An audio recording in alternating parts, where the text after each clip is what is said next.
Le patient dont il sera question dans le prochain reportage n'est pas ici, à Sherbrooke, ce soir avec nous.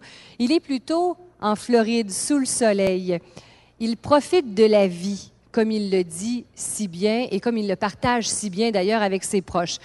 Est-ce que si l'on apprenait demain matin, ce soir même, que nos jours étaient comptés, est-ce qu'on réagirait de la même façon ou encore on peut se poser une autre question?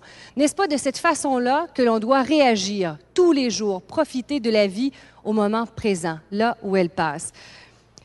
Notre prochain patient est M. Paul-André Chénard. Il est atteint de fibrose pulmonaire. Son histoire est particulièrement touchante. Bonjour. Bonjour, M. Chénard. Ça va bien? On va aller dans la salle 8. À 55 ans, Paul-André apprend qu'il lui reste entre 2 et 6 ans à vivre. Le diagnostic, une fibrose pulmonaire idiopathique. La maladie touche 20 personnes sur 100 000. Je me rendais compte que j'étais toujours essoufflé puis je toussais à l'occasion. À un moment donné, je me suis aperçu que le matin, j'avais des vomissements. Tu sais, tu t'en vas, tu conduis ta voiture et puis à un moment donné, là, t'as des maux de cœur, puis t'es porté à vomir. Là, ça te met toujours les Kleenex à côté de moi. Là, à ce moment-là, j'ai dit ça n'a pas d'allure. Il faut que je vois ça.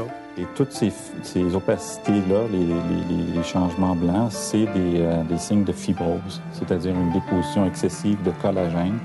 Et ce que ça a comme conséquence, c'est que ça va rétracter le poumon, ça va le rendre beaucoup plus petit. Et pour les personnes atteintes de cette maladie-là, c'est beaucoup plus difficile de prendre l'expansion et prendre leur souffle. Quand j'ai eu le diagnostic, je ne pensais pas que c'était aussi pire que ça. Je pensais peut-être à une fibrose, mais quelque chose des allergies qui pourraient... J'avais pas envisagé celle qui était la plus morbide, finalement. Chaque déplacement, monter et descendre les marches, tout effort, en fait, devient une épreuve de tous les jours pour Paul-André. Si on parle, là, je suis obligé de prendre mon souffle. Tu sais, entretenir une conversation, là, c'est entrecouper. Juste l'avoir monté 2 fois. Bon. L'impression qu'on peut avoir, à un moment donné, c'est de respirer à travers une paille. J'essaierai ça. J'ai pas l'endurance que j'avais parce que j'ai environ 40 là, de mes capacités respiratoires. Tirez, remplis. Et on vide. Allez, on souffle. Tout, longtemps. On souffle encore, quelques secondes. Lâchez pas. Tirez grand. Remplis, grand. Parfait. C'est bon. Paul-André est suivi de près par l'équipe médicale du CHUS. Sa fibrose est contrôlée avec une composition de médicaments qu'il doit prendre absolument à tous les jours. Comment ça va de ce temps-ci? Ça va très bien. J'ai pas de tout. Mais ça, c'est bien, parce que vous aviez passablement de tout. J'avais des toux. J'avais également là, des difficultés à avaler mes sécrétions. Oui, je me souviens. Maintenant, là, ça va très bien. Ah, mais tant mieux. Alors, si ça peut rester comme ça, là, ça fait mon affaire. Lui, c'est idiopathique, c'est qu'ils ne connaissent pas la cause. Alors, le traitement, c'est d'une personne à l'autre, ça peut varier. Il y a des personnes qui ne répondent pas à la médication. Lui, pour le moment, il répond à la médication. Moi, j'ai très bien réagi. On se croise. On était impressionnés. Et je te dis, là, je ne déménagerai pas demain matin pour donner mon adresse à Montréal, pour être traité à Montréal. Je ne veux pas perdre ce que j'ai présentement. Au laboratoire du Dr Quentin, on espère trouver d'ici les 5 prochaines années le remède qui sauvera les personnes atteintes de fibrose pulmonaire. Notre survie dépend de la recherche. Quand on me dira, par exemple, il t'en reste en gros pour 1 an ou pour 6 mois à vivre de cette façon-là, j'aurai le choix de décider si je vais vers une greffe ou pas. Ensemble, on a décidé qu'on ne vivrait pas dans l'avenir, on vivrait dans le présent. Puis, on est bien, il est bien pour le moment. Puis, on prendra les choses quand ils viendront. C'est vrai que je suis bien entouré avec Ginette, parce que Ginette a toujours travaillé comme infirmière, puis elle avait vraiment la vocation d'une infirmière. C'est une femme qui est généreuse, c'est une femme qui est dévouée, qui a gardé ma mère pendant 9 ans.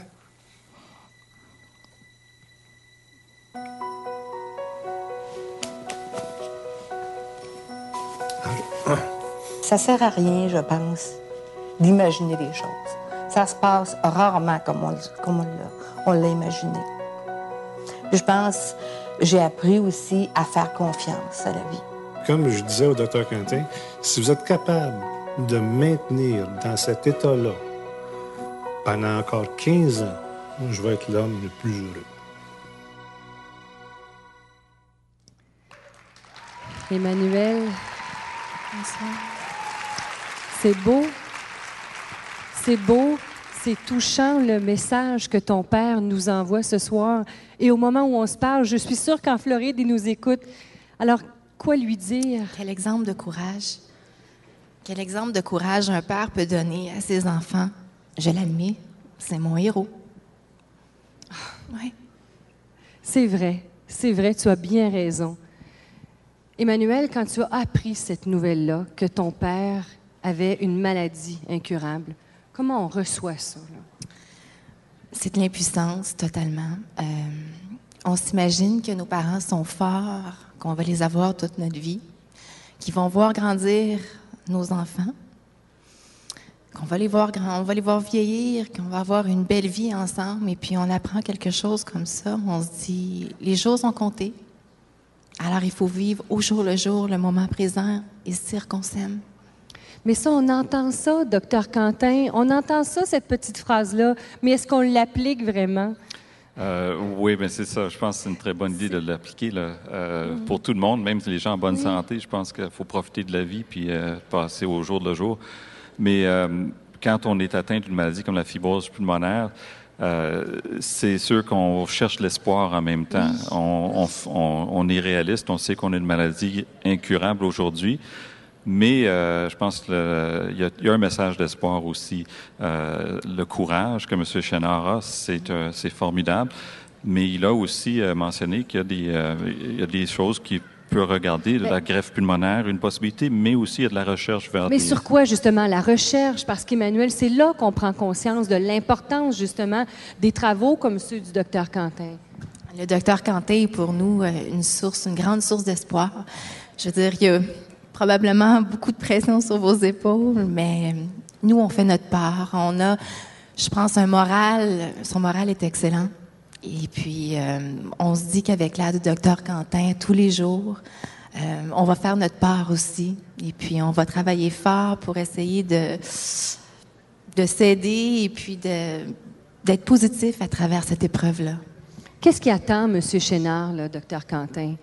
Je crois qu'il peut espérer de rester stable et c'est ce qu'il souhaite. Il l'a dit dans le témoignage. Il souhaiterait pouvoir vivre comme ça. Il serait très heureux. Nous, on souhaite avoir encore mieux que ça avec la recherche. On espère pouvoir trouver de nouvelles approches pour cette maladie-là, que les gens vont non seulement rester stables, mais pouvoir s'améliorer.